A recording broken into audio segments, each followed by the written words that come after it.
Once you've done your blended shading of your object, now we're going to go in and we're going to represent these same values, but we're going to use hatching, cross-hatching, and stippling.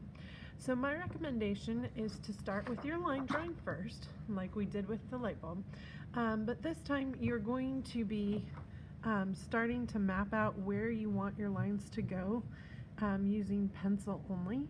So I kind of roughed in where I wanted my highlight and my midtones and my cast shadow with just some light outlines, but now I'm going to erase those so those are nice and light. Okay, so what I can do now with this is I can take and where I'm seeing some of those changes in value, I can show that with my hatching, my cross hatching. So I'm going to focus hatching mainly on like the main light bulb because that's where you see a lot of my lighter values is through the light bulb.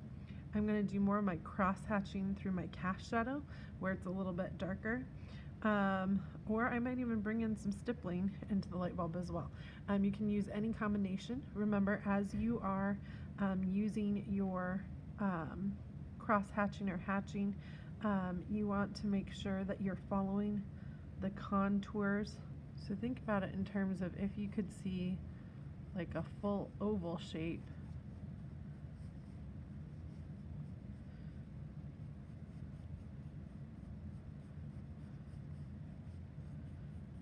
But what's different is you're not actually going to be able to see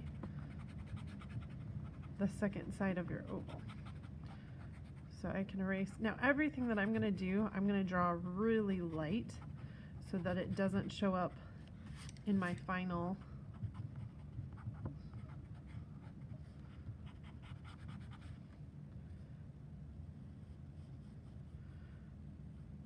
so that gives us some starting lines to give us the general form. Now I want to keep it really light through here, so I can even erase where I'm seeing some of those highlights and some of those really light areas. I can pull my lines back so that we're not seeing as much, and then when it starts to get to more of those shadow areas, that's where I would start to have some more lines. So once I have a few of those lines, then I come back in and I start to add some shorter ones that go in between there, and that starts to make it feel like it's curving some more. And then I can even add, so some of my darker areas are right along here.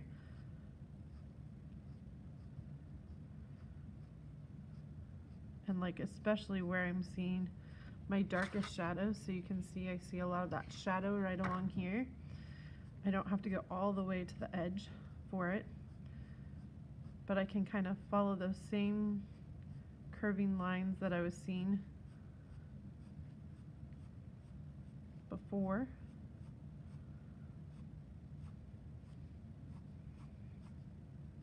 And again, I do want a few of them to come in a little ways, especially up here where the area is larger.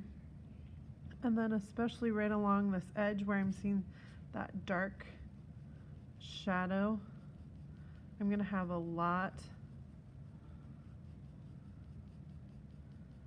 of short hatching lines along there.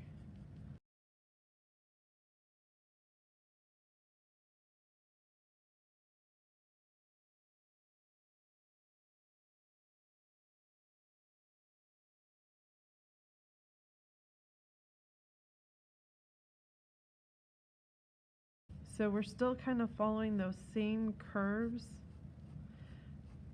And I start with just a few lines, more spread out, to give that general feeling. And it's okay to connect some of these.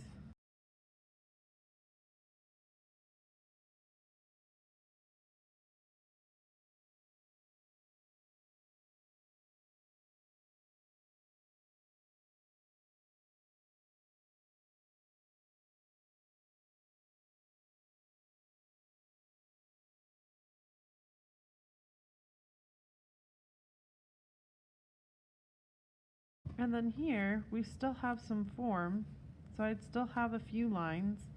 They're just not going to be very many, and they're not going to be as close together as our shadows. I recommend testing these out first in pencil to make sure you're happy with it before you go to your marker, your Sharpie.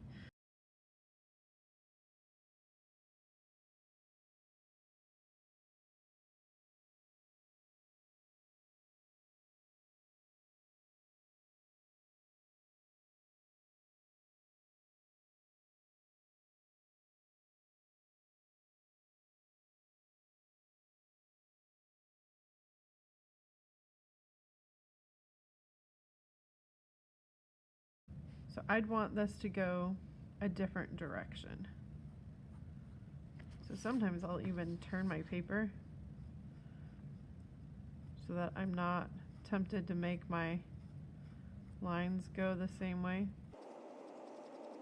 So remember, when your lines are really dense and close together, it helps it feel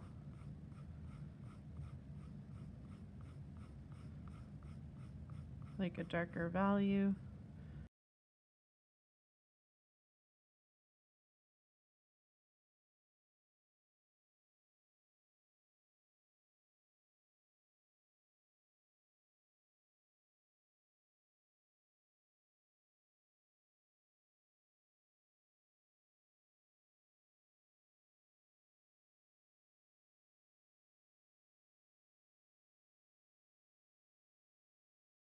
And then after you have your bulb or your drawing the way that you feel most comfortable, then you can go back through and start going over it with Sharpie.